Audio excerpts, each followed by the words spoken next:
6 अप्रैल 2026 है, दिन है मंडे का।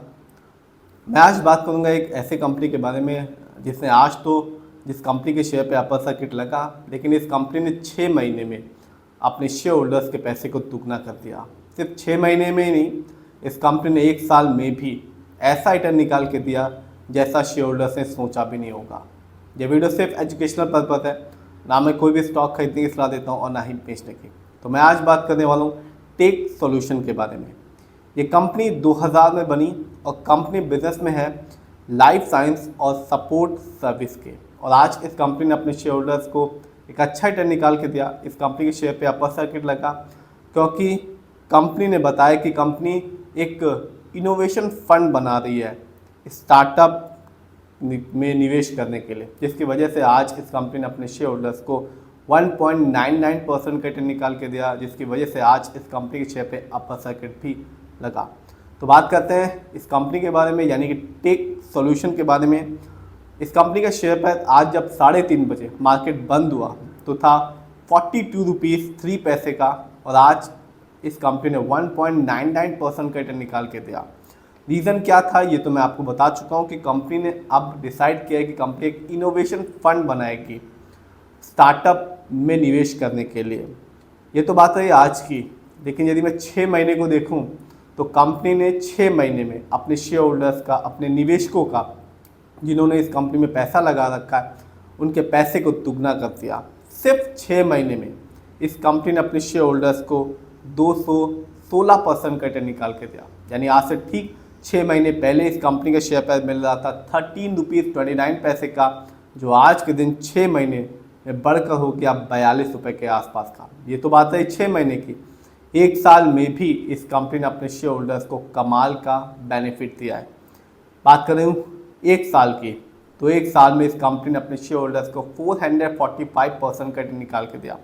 यानी आज से ठीक 1 साल पहले इस कंपनी का शेयर प्राइस था 8 रुपीज़ 16 पैसे का, जो आज के दिन है 42 रुपीज़ 3 पैसे का। तो कहाँ 1 साल पहले इस कंपनी का शेयर प्राइस 8 रुपये का था, जहाँ 1 साल में बढ़कर हो चुका है 42 रुपये 3 पैसे का। तो जिसने भी 1 साल पहले इसमें एक अच्छा अमाउंट लगाया, शेयर की एक अच्छी क्वांटिटी खरीदी, उसे इस कंपनी ने बिल्कुल भी निराश नहीं किया, और आज भी इस कंपनी ने एक अच्छा रिटर्न निकाल के दिया 1.99% का, जिसकी वजह से आज के दिन इस कंपनी पर अपर सर्किट लगा। और रीज़न मैं बता चुका हूँ कि कंपनी अब एक इनोवेशन फंड बनाएगी स्टार्टअप में निवेश करने के लिए, जिसकी वजह से जैसे ही ये न्यूज़ आई, जैसे ही कंपनी ने एक्सचेंज को इसके बारे में बताया, कंपनी जिसकी वजह से आज 1.99% का रिटर्न निकाल के दिया। ये तो बात है रिटर्न की।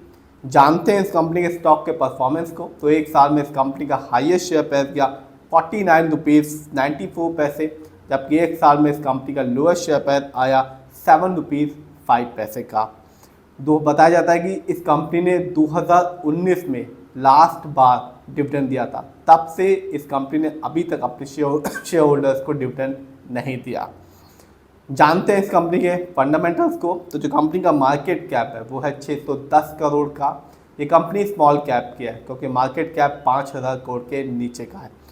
पीबी रेशियो 23.63 है। शेयर मार्केट में एक अच्छा पीबी रेशियो कहलाता है 1 या तो बिलो 3। इंडस्ट्री पी 57.07 है। शेयर मार्केट में एक अच्छा इंडस्ट्री पी होता है 20 से लेकर 25 के बीच में। ये बताता है कि जो कंपनी के स्टॉक है मार्केट में कैसा परफॉर्म कर रहा है, क्या वो बहुत ज़्यादा महंगा तो नहीं है, क्या वो बहुत ज़्यादा सस्ता तो नहीं हो गया। डेब्ट टू इक्विटी नहीं है, यानी कि इस कंपनी पर लोन कर्ज नहीं है, जो कि एक अच्छी बात है। आरओई, इस कंपनी का आरओई है 15.55%। शेयर मार्केट में एक अच्छा आरओई कहलाता है 15% से लेकर 20% के बीच में।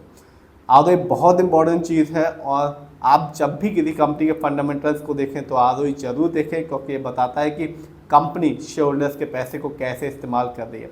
यदि सही से करती है तो फ्यूचर में चल के एक अच्छा रिटर्न देखने को मिलता है। यदि कंपनी सही प्रोजेक्ट्स में नहीं लगा पाती शेयर होल्डर्स के पैसे को, तो रिटर्न पाने की जो पॉसिबिलिटीज़ होती है वो कम हो जाती है।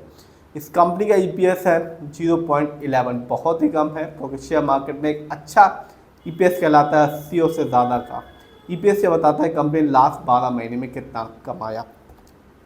जानते हैं इस कंपनी के फाइनेंशियल कंडीशन को। तो जो कंपनी का रेवेन्यू रहा दिसंबर क्वार्टर में वो था 1 करोड़ का, जबकि 2025 में इस कंपनी का ईयरली रेवेन्यू था 10 करोड़ का।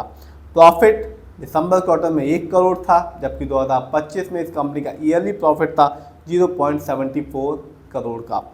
नेटवर्थ, कंपनी का नेटवर्थ 2025 में था 21 करोड़, जबकि 2024 में इस कंपनी का नेटवर्थ था -9 करोड़ का।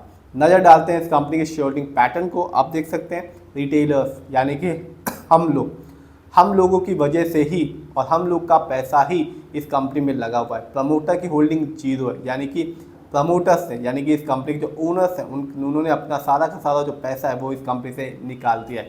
प्रमोटर की रिटेलर्स की होल्डिंग है 99.44% की, यानी कि सारा का सारा जो पैसा लगा है, ये जो कंपनी चल रही है वो सिर्फ और सिर्फ जो रिटेलर्स हैं उनके पैसे से ही चल रही है।